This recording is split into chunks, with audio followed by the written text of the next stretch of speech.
Chapter 1485 is out and it's been as hype as the previous chapters. You won't believe who Ricardo runs into right before the fight. And what about Mashiba? Is he okay or will he die? Let's dive into it. As I've mentioned before, the sun came out just as Ricardo the sun god landed in Japan.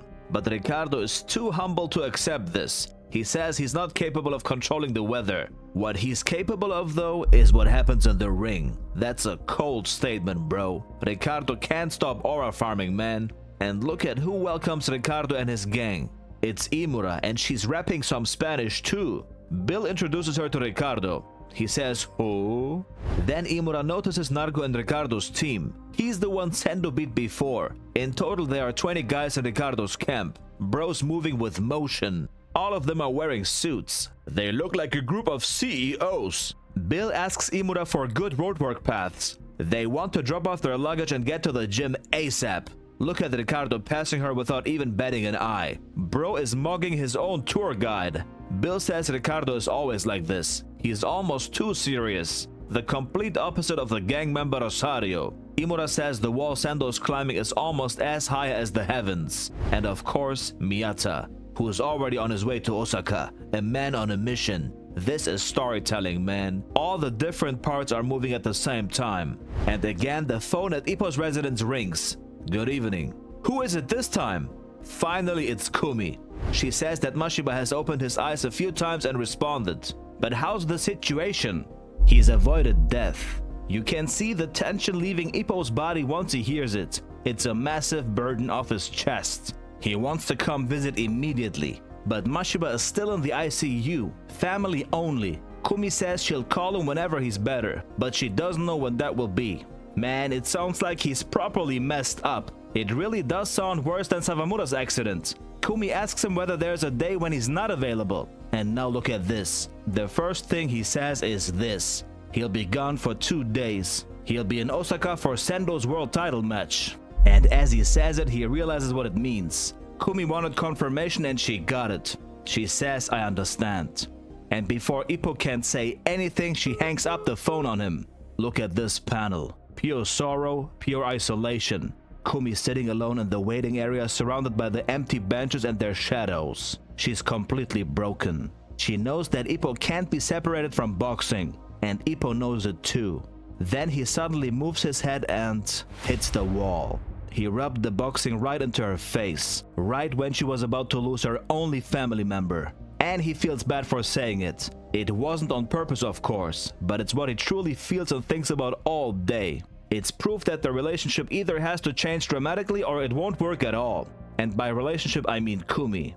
But no time to speak about romance. The wind changes quickly in Osaka and brings us straight to the Osaka castle. Who's this? It's Ricardo. Is he doing a sightseeing tour? No, he's doing his road work. He states how beautiful the scenery is. These are the castles of Japan. And now take a look at this. Pay close attention. The route around the castle is about 3.5 kilometers, and he wants to do 3 lapses. Remember this for later. This is important. Ricardo thinks about Imura's advice. She said to not run for too long because it gets hot in the summer. He says he needs to thank her for the good advice. And just when he starts to think about the majestic scenery, something happens. He's in complete shock. He looks like he's seen a ghost. Who is this? This hairstyle looks extremely familiar. Look at this mighty panel. It's none other than Sendo. Both stand across from each other in front of the Osaka castle. The battle of the 2 emperors. Look at Sendo's face. His eyes look completely mad. He looks possessed. Ricardo waves him off and says, "You look like you want to go now. We better save it for the match, bro." But what is this, man? Sendo is literally walking towards Ricardo. Is this going to be a street fight? His eyes look so crazy, man. He's completely out of it, while Ricardo looks calm and collected like a lake. We see Sendo's face engulfed by shadows as he makes a fist. He grinds his teeth and his fists crack like crazy. He's like a wild animal. This is not normal. Ricardo says he has crazy bloodlust. He asks him if he can't handle it. Sendo says he doesn't understand shit, but he'll have to do his roadwork somewhere else. He doesn't know what he'll do if he sees Ricardo's face again. Man, this sounds so cold. He wants to kill the dude. And now pay close attention. He says he has a reason he's absolutely got to win. So next time he sees him, it's gonna be a life or death situation. He says this as they both continue their roadwork and move away from each other. Man, that's crazy. Only those two in the streets, no one else to stop this madness, and the castle behind them. And I know what you're thinking. Because Sendo said life or death, it'll mean he'll die just like Joe. But wait, let me get back to what I said before. When Ricardo said he'll do 3 laps around the castle, I think that was a hint. Maybe I'm going crazy with the schizo theories, but in Japanese culture there is a mythological river called Sansu no Kawa, or Sansu River. People's souls have to cross the river by one of 3 crossing points. And in Mexican culture there are 3 stages of death. 1, when the person dies. 2, when the person is buried and the soul leaves the body. And the 3rd and final death is when there's no one left alive to remember us. I think the fact that Ricardo ran 3 laps around the castle is a symbol of honor for the death of Sendo's grandma.